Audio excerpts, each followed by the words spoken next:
Yeroo baay'ee gaatariiti amma hordoftoonni keenyas baay'een isaanii kan gaa'ela dhaabbatan yookiin immoo kan ol fuudhan jiran jiraachuu danda'u kan immoo gara fuulduraatti itti deeman jiraachuu danda'u.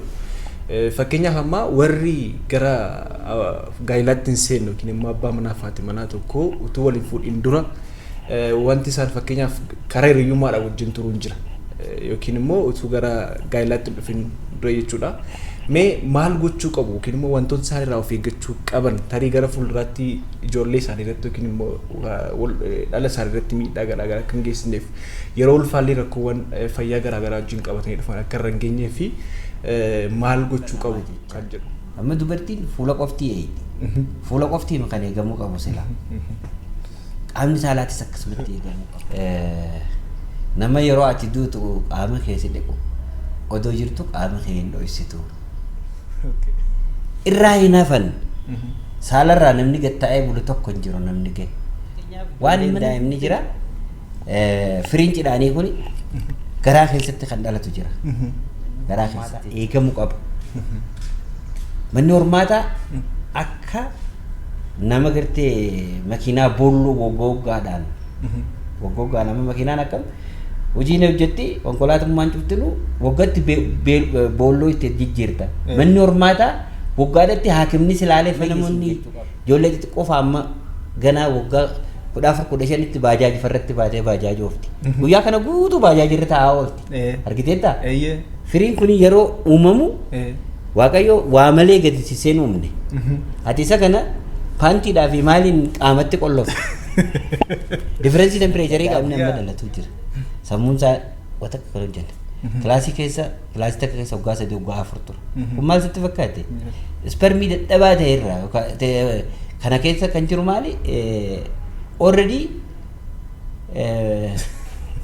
shanyummaan isaatu yadda maal wannummaan rakkina nutti ta'e ilaa amma du'a haadhaatti hir'isuu dadhabne maal sitti fakkaate? Keerletummaa abbootii manaa sanirraa. Akkuma dibichaa irratti ba'ee qofti ulfeessee amma dibichi raada irratti ba'ee ulfeessee lafa raaddii jirtu takka quban qabu. Abbaan mana akkas ta'uun qabu. Akkas ta'uun qabu gaa yoo akkasitti jiraatu taate kun bakka isaa akkuma dibichatti of laaluu qabe jechaadha. Akkam jirtu kabajamtoota hordoftoota keenyaa biyya keessaaf biyya alaa teessanii sagantaa keenya sagantaa fayyaa karaa YouTube chaanalii keenya kan hordoftan kun YouTube chaanalii dhimmoota fayyaa garaagaraa irratti kan waliin haasofnu ta'a. Sagantaa keenya guyyaa irraatiinis dhimma fayyaa waliin haasa'uudhaa fi keessummaa kabajaa godhee keessummaa addaa waliin dhiyaatee jira. Hanga xumura sagantaa keenyatti nu hordofan affeerraa keenya.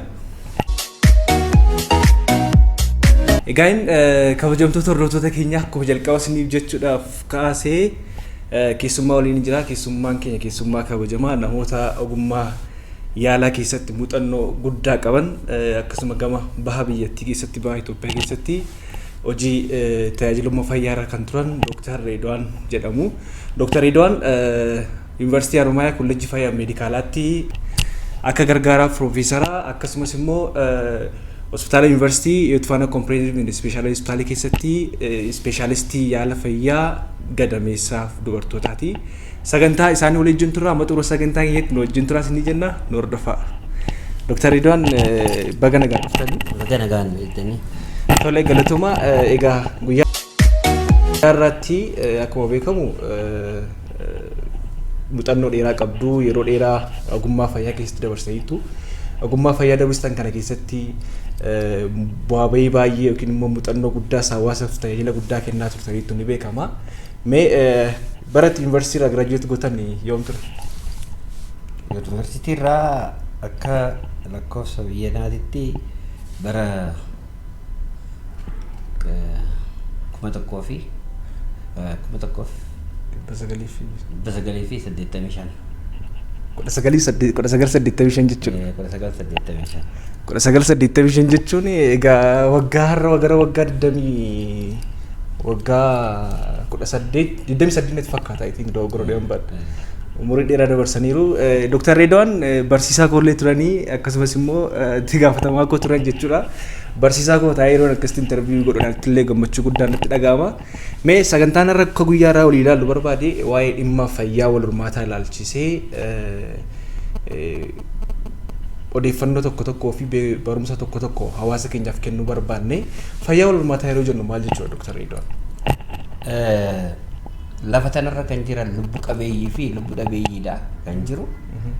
Inni lubbu qabeeyyii jedhamu kun inni tokko lubbu qabeeyyii kan jechisiisu wal horuusaati. Wal horuusaati. Uumaan rabbii irraa uumaan jalaa kaasee hamma gubbaatitti warreen lubbuu qabu inni tokko isa tokko bika bu'iinsaanii wal horaa deema jechaadha. Kana lubbu qabeeyyii kan jechisiisu jecha tokko. Kuni akka ulaagaa takkaa jechuudha. Wanti akka lubbu qabdi. Wanti kun lubbu qaba jettee itti fufiinsa qaba jechaadha. Wal horee. Wal hormaanni kana egaa. Fayyaa wal hormaataa hoggannu gara namaatitti hogga dhufnu namni ni lubbu qabeeyyii irraa isa tokko. Wal hormaanni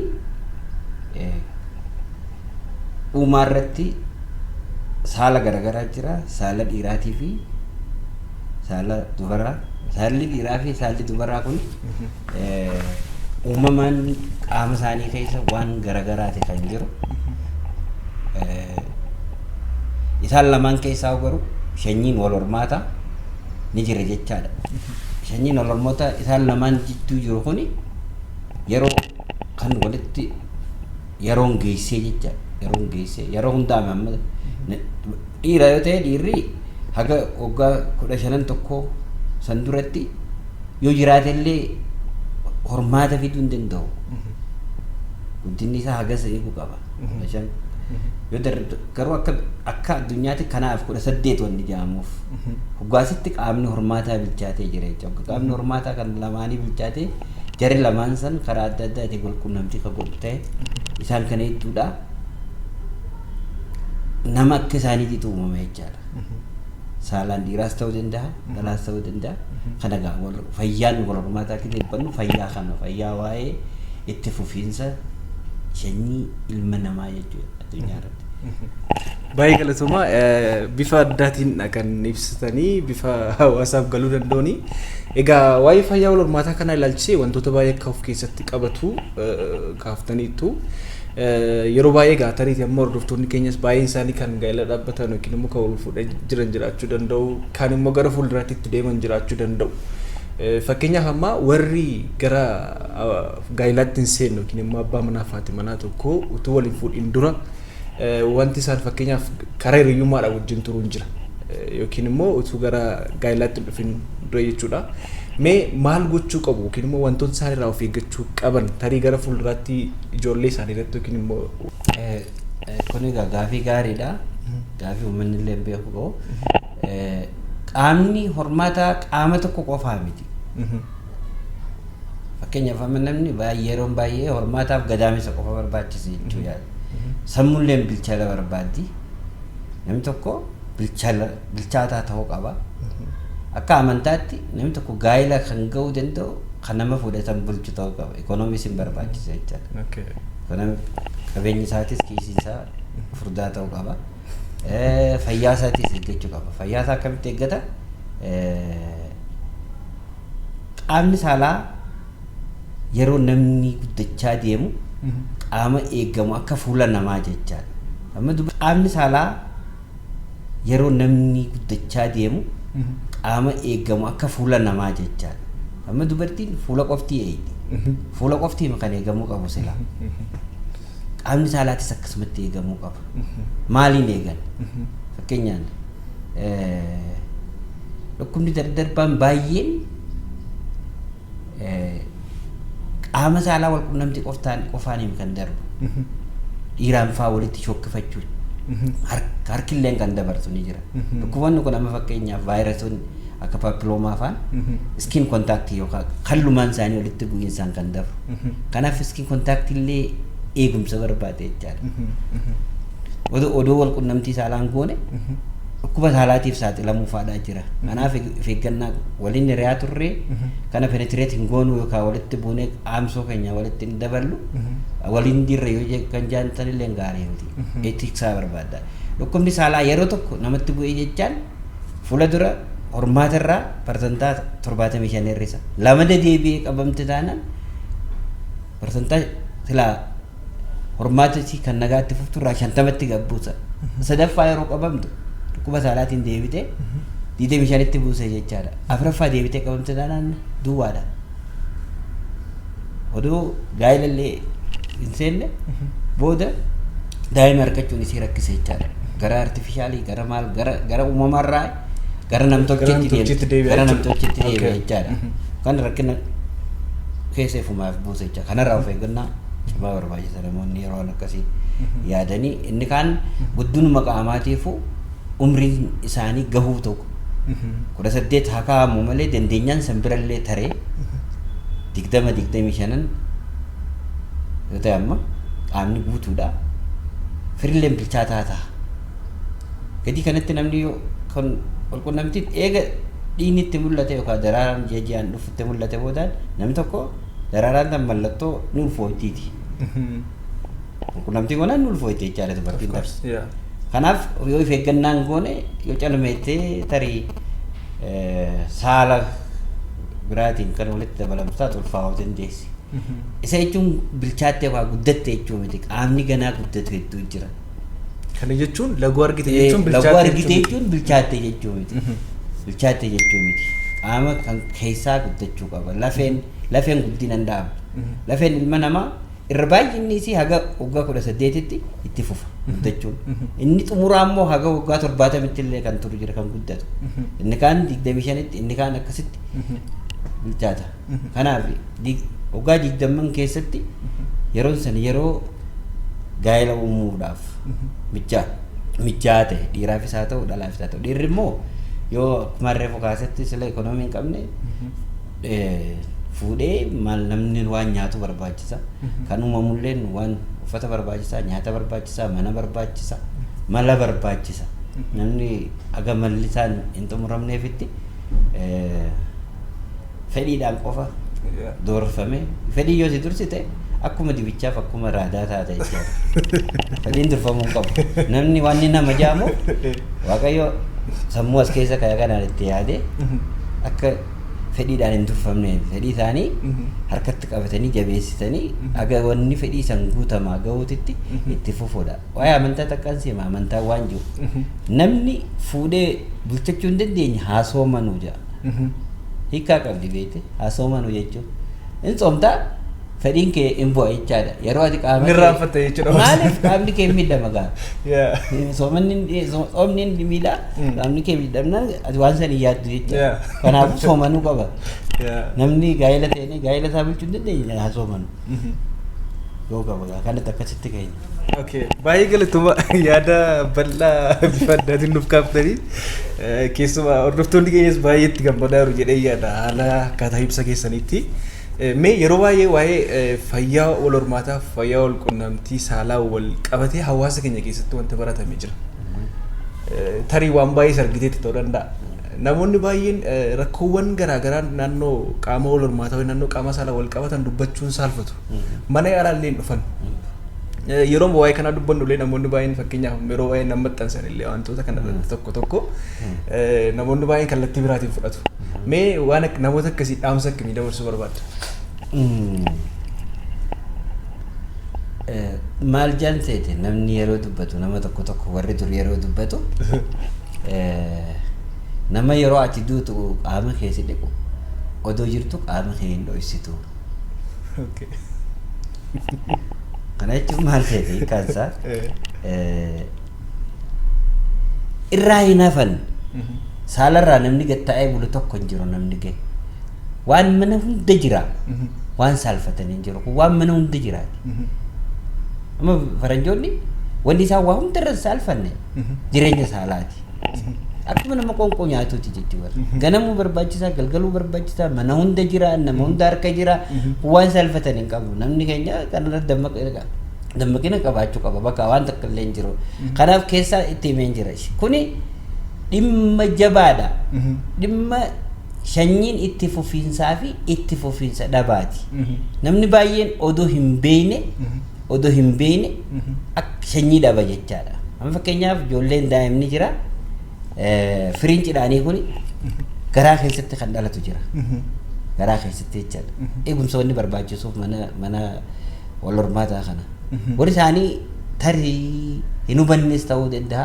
Mucaan kun waggaa 5 bira ol tarraan firiin kun qaama keessa garaa keessa hangasii ol turraan deebi'ee baaftullee hormaata qabaachuu hin danda'u jechaadha.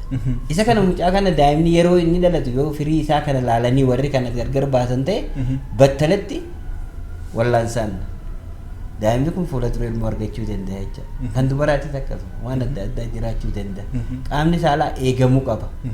Haati dubareesii yeroo hunda hordoffii irratti godhu qabdi. Keessaa daa'imni infekshinii adda addaatiin kan miidhamu ta'a. Isuma daa'ima ganamaa infekshiniin miidhame santu gaafa isiin gaa'ela uumte hormaata isii irratti rakkina uumuu danda'a. Daa'imni dhiiraatis akkasuma. Darbee rukutamuu fa'aa danda'a. Gidee ijoollee taphatu. Isa kana eeguu qabda. Nan rukutame yeroo inni jee battalumatti gara mana yaalaa geessuu qabda.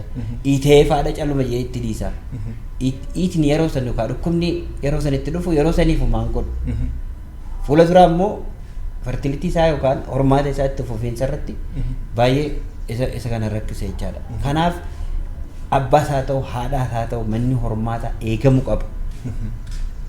Manni hormaataa akka nama gartee makiinaa boolloo goggoggaadhaan nama makiinaan akkam hojiin hojjetti konkolaatummaan cuftinu waggaatti boolloo itti jijjiirta. Manni hormaataa waggaadhatti haakimni silaalee fayyisiin jechuu qaba. Kaanseriin amma keessaa afaan gadaamessa irratti bahu kan namni ija qoftiidhaan wallaanuu danda'u. Mana hormaataa irratti ijuma qofaan laalte inni kun fayyaa miti. Waan ijaan laalamee wallaanamuu danda'u namniif keessatti dhossee kaansarii ta'ee isa ajjeesa jecha isa galaafata. Kanaaf akka boolloo sanitti waggaadhaan gara haakimaa deemee ilaalamuu qabu. Waan takka waan nama saalfichiisu. Asirratti saalfatte jechuun jireenyaa fi jireenya dhaba jechaadha. Waan adda addaa dhoksitee oduu rakkina qabanii uffatanii isatti akkam godheen qaama koo namatti argisiisette. Reefu tanaafan kaa'e. Duu harka isaa seenaa jireenyaan maaliif harka isaa seenaa yoo dhukkubni sanitti tarii itti fufaa deeme gara mana yaalaa dhufuun isaa hin oolamu. Oduu fayyaa maan dhufin. Oduu fayyaa gara mana yaalaa deemanii qaamni saalaa kunuunsa barbaada. Kunuunsaan eegumsaan barbaada. Uffata irraan kaasi. Hojii irraan kaasi. Jireenya isaa irraan kaasi. Amma namoonni ijoollee xixiqqoo amma ganaa waggaa 14-15tti baajaaji farratti baatee baajaaji oofti. Guyyaa kana guutuu baajaaji irra taa'aa oolti. Argiteettaa? Firiin kun yeroo uumamu Waaqayyo waa malee gadi siseen uumne. Ati isa kana paantiidhaa fi maaliin qaamatti qollofte. Differensii tempireecharii qaba. Jijjiirama tempireecharii qaba. Kuni yeroo qaamatti maxxanee kan jireenyi isaa ittuma fufiinsa qabaate oowwi qaama keenyaatii fi oowwi lafa firiin teessu tokko ta'a. Achi keessatti fertilitii kana miidhaa deema. Oomisha sanyii miidhaa deema. Dhumarratti oomishni dhaabbachuu danda'a. Kanaaf kunuunsa barbaade jecha sa'aatii 2 yeroo kontiineeslii taa'ee ka'ee qaama isaa qilleensa naqsiisuu qaba. Qaamni isaa qabbanaa'uu qaba. Haga danda'utti qaama qabbaneessaa. Kana kunuunsi biraallee hin jira. Nyaanni illee barbaachisaadha. Keessaa daa'imni waggaa 1000 guyyaa duraa keessatti daa'ima kunuunsuu jechuun itti fufiinsa daa'ima sanii kunuunsuudha. Pirootiiniidha. Wanni haasofnu kun cufti. Yeroo sanitti waa hedduu wanni uumamaa jira. Keessaa amma dubarri eega dhalatan booda kan killeen kun gara bilchalaa deemu. Dhiirrinis akkasuma eega dhalatee booda. Nyaata bareedaa yoo hin qabaanne koo wanta kan seema. Harkee kana keessatti maal godhan seete dibicha kormaa kaahanii qofatti qallabu. Dibichi biraa kan keessuma oola. Horma keessa irratti bahee sa'a ulfeessuu hin dandeenyu. Inni immoo qallabamaa ol san bira geessite jecha otoo hin jaallatin. Maaliif inni qallabamee taa'ee nyaatu san nyaata gahaa qaba. Qallabamee jira lafaanis hin qotanii kanaaf horma gaarii ta'a. Namni illee akkasumatti kunuunfamuu qaba jecha. Namuma kunuunfame namuma jabina qabu keessaa hormaanni itti aanu jabaa ta'uu danda'a. Yeroo tokko daa'imni amma dhalatu jira. Sammuun isaa wata akka hojjenne. Kilaasii takka keessa waggaa 3 waggaa 4 ture. Kun maal sitti fakkaate? Spermii dadhabaa ta'e irraa kana keessa kan jiru maali? Already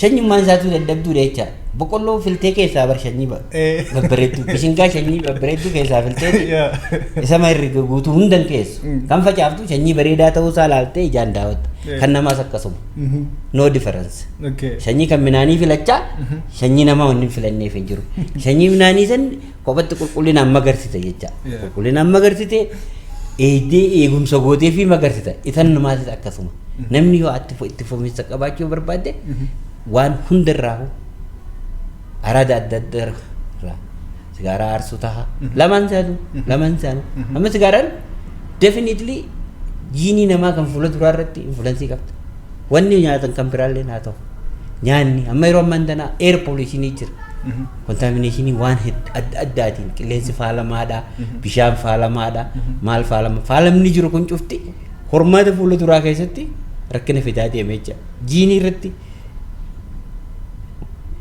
jijjiirama fida jiinii irratti kanaaf isa kana hundarraa haga danda'amutti naannoo eeguun naannoo dirqamaa fe'ete jecha naannoo inni eegdu maal itti fufiinsa namaatiif hormaata namaatiif jecha waan cufa kana kun egaa waan babal'aadha isa fuula duraa hormaanni namaa itti fufame jechuu wanni inni barbaachisu waan baay'ee waan nuti yaadullee hin dandeenye waa meeqaatu jira. Baay'ee galatoomaa.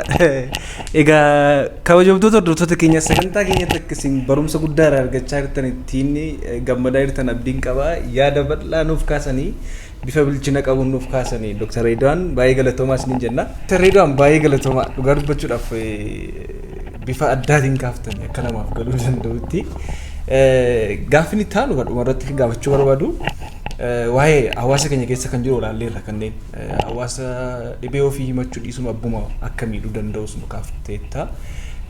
Kan biraa fakkeenyaaf amma dubartiin tokko yeroo ulfaa maal gochuu qabdi? Gaheen abbootii manaarraa eegamu maali? Wal hormaanni akka wasaasaati. Wasaasaa jechuun beektaa? Wasaasaa jechuun yeroo namni gamanaaf gamana qabanii waan deemaniin beektaa? Okay, yaa nam beekee. Namni tokko qofa qabee deemuun ni ta'a. Hin ta'u jechaadha. Jireenyi akkasi jechaadha. Abbaan manaarraa wanni eegamaa already guutuusee kaayee hin jire jechaadha. Haati manaa achi hin qabdi abbaan manaa asii hin qabu qaba. Yoo san hin ta'in namummaa miti jechaadha. Akkuma dibichaa irratti ba'ee qofti ulfeessee amma dibichi raada irratti ba'ee ulfeessee lafa raaddii jirtu takka quban qabu. Abbaan mana akkas ta'uu hin qabu. Akkas ta'uu hin qabu gaa. Yoo akkasitti jiraatu taate kun bakka isaa akkuma dibichatti of laaluu qaba jechaadha. Ulfi otoo hin uumamne waan dhufurratti irra gol mari'achuu qaban. Yeroo baay'ee amma maal wannummaan rakkina nutti ta'e ilaa amma du'a haadhaatti hir'isuu dadhabne maal se fakkaatte keerletummaa abbootii manaa sanirraa wallaalaa miti. Wanni wallaala ta'e wallaalli akkichuun akkamsitti fakkaatte amma wanta namni kun wallaala yeroo jette waan sanirraa fayyadaman barbaaddu jechaadha. Wanni irraa ati beektee fayyadamtu cuftinu ati waa'ee waan isaanii beekumsa gahaa qabda jechaadha. Kuni danta dhabeettiidha. Danta dhabummaa irraa haadha mana isaa jechuun akka uffata isaati. Haati manaa takka bareeddee jechuun uffanni kee bareede jechuudha. Uffanni kee yeroo bareede eenyu bareecha? Suma ka uffate bareecha. Kanaaf kunuunsi inni haadha mana isaatiif kennu isa abbaa manaatiif malee isii daran abbaa manaatiif gaariidha. Kana mee siifan ibsa akkatti akkas ta'e. Inni kun qotee bulaadha jennu. Haati manaa kun kunuunfamtee karoora maatiitiin fayyadamtee daa'ima waggaa 4 dahaa jirti haa jennu. Amma argiteetta? Amma waggaa 2 dura deessee amma ganaa waggaa 2 teessi waggaan hangi kuni productivity namicha kanaa baay'ee dabala. Maaliif? Yaada biraan qabdu isa gargaarti, isa faana ceeti, waan inni barbaadu ganama hojjaa isaa ta'u maali isaa ta'u qopheessitee gaggeessiti. Yoo waggaan deesse hoo yoo doomsi waggaan jiraate hoo isaafis niitii miti bara. Baachaansi guyyaa tokko jira fuu danda'a.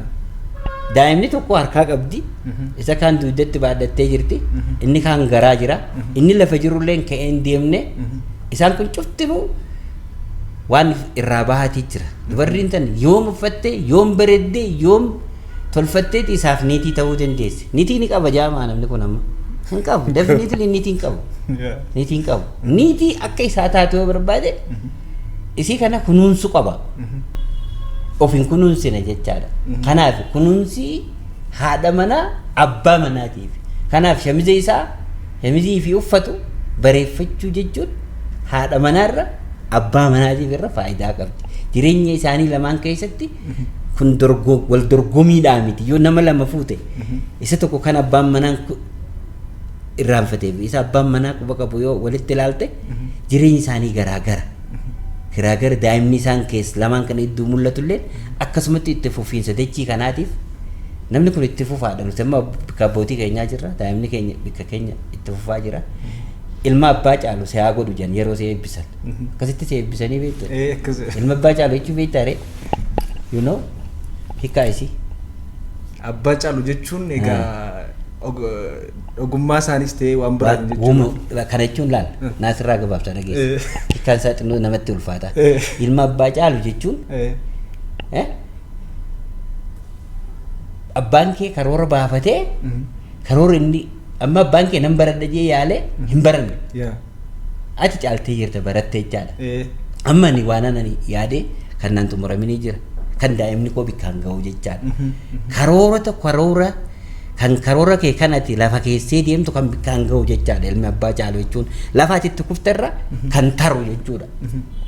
Ati dadhabdee waan adda addaarraa kan dhiiftu jira. Inni isa sanitti fufu argachuudhaaf haadha manaa kana kunuunsuudha. Yoo ta'in namoota istiriitii irra jiraatu yookaan namoota karaarra jiraatu oomishta jechaadha.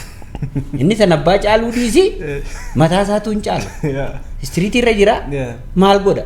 Istiriitii irra nama dabaluun faayidaan hin qabu.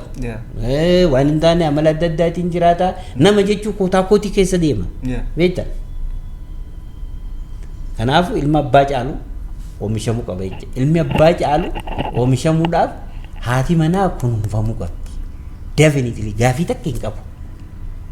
Kuni warshaa yoo warshaa bareedaadhaatu waan bareeddu produce godhuu qaba yookaan keessaa bahuu danda'a. Warshaan yoo hin bareedin haati manaa warshaadha. Nama kan itti fufiinsuudhaaf warshaadha. Warshaa kana yeroodhaan eegdee yeroodhaan waan barbaachisu zayitii barbaachisamoo maal barbaachisamoo waggooggaadhaan deebitee suphaa barbaada warshaanii yeroo produce goote waggaa fixxee ji'atti warshaa waggula mukkusa waggaa afur suphaan haati manaa akkas suphaa barbaaddi sammuu sii suphuu barbaaddi cinaan jira jee abbaan manaatti dhiyaatee jechuudha waan yoo dhabni dhorku kana kun by the way it is not economic dependency hin qabu kuni namummaa dependency qofa qaba ati annama eega jette haadha manaa kunuunsu qabde jechaadha haadha manaa kunuunsu inni duraa maali fayyaa isii ni eegda fayyaa hormaata isii ni eegda akkam yoo xiqqaate daa'ima deessirratti haga waggaa 2 xindoo isaati waggaa 4 yoo guute immoo definitely that is right argite itti fufiinsa namni yeroo baay'ee yeroo ati karoora maatii maal jetteetti himte akka nama shanyii addaan kutuu barbaachisa shanyiin addaan cituu teessu warra karoora maatii hin qabne maaliif adda citti sitti fakkaatte sittan hima waggaadhaan deessi definitely dhumarratti waggaa tokko PPH'n dhiiftee deemte jecha waan deesse kana cufa haatillee lubbuun sitti fufiinsi gaafii keessa seena jecha warri kunuunfamoo amma waggaa 4 deessi waggaa 20 irratti yoo dahuu eegalte haga waggaa 40tti hin deessi 4 daa'ima 5 deessi 5 kun cufti isaatu definitely ilmaan abbaa caalu jechuudha ilmaan haadha caalu kan itti fufuu danda'u jaas dahuu hin dandeessi yosi kan itti fufamame shanyii lafarratti lafarra kan jiraachuu danda'u warra karoora hin qabne sanimu warra kunuunsa hin qabne sanimu warri kunuunsa qabu definitely lafa kanarratti kan itti fufuu danda'u isaani jireenya lafarratti kanaaf haadha kunuunsuun dirqama karoora maatirratti haadhaaf gargaarsa ta'uun dirqama ta'a jechaadha jireenya addunyaadhaa yoo haa jijjiiramuu barbaachise ilaalchi dubartootaa qabu jijjiiramuu qaba haga dhiirri keessaa naannoo kanatti haga dhiirri rakkinni dubaraa sirriitti isaa isaan keessa seenee rakkinni san hojiin rakkachuu eegalanitti jireenyi isaanii jijjiiramuu danda'u. Probably qabeenya qabaachuu danda'an. Maallaqni isaanii baay'ee ta'uu danda'an. Nama itti fufu garuu nama isaan caalu lafarratti uumuu hin danda'an. Daa'ima fuutee baajaaji harka keessa definitely akka waan wanniiti maallaqaa sitti argata. Inni baajaaji oofu abbaa caalee jira jechaadha. Which is very difficult. Abbaa caaluuf namni tokko barachuu qaba. Namni hin baratin waan takka caaluu hin danda'u. Qabeenya haga fedhaa qabaatu. Namni qabeenyaan baay'ee waa takka caaluu hin danda'u. Nama biraatii tokko kan beeku dhufee irraa fudhata. Qabeenyi isaa almost kan namaati, kan isaatii miti. Qabeenyi beekumsatti hin qabne haga feete walitti qabaa ooltus dhumarratti warra akkuma ta'ee warra beekumsa qabu harka seena. Kanaaf kunuunsa san keessatti haadhillee nama barate ta'uu qabdi. Abbaallee nama barate ta'uu qaba. Kuni keessaa warra argee kana gurra banatanii dhagahuu qaban. Waan kana namoonni hordofu hagam baratanitti waan takka jijjiirama inni dhufaan jiru addunyaa yoo jijjiirama barbaade namni barachuu qaba. Baay'ee galatooma. Egaa hin kabajamtoota hordoftoota keenya sagantaa keenyatti baay'ee akka gammaddan barumsa guddaa akka argattan abdii guddaa qabna. Dr. Redwan keessummaa jabaa ta'anii sagantaa keenya irratti barumsa jabaa barumsa bal'aa isiniif dabarsanii jiru. Egaa sagantaa keenya gara xumuraatti fidaa jirra. Dr. Redwan dhaamsa gabaabaa qabdan yoo jiraattan dhumarratti dhaamsa dhaamuu barbaadan. Dhaamsiin inni qabu gaa yoo rabbi jee qiyaamaan wayii boru ganama. Qiyaamaan beektu? Qiyaamaa guyyaa san beeknu. Haga qiyaamaan boru ganama taatee hin beekamnetti namni haga lafarra jirutti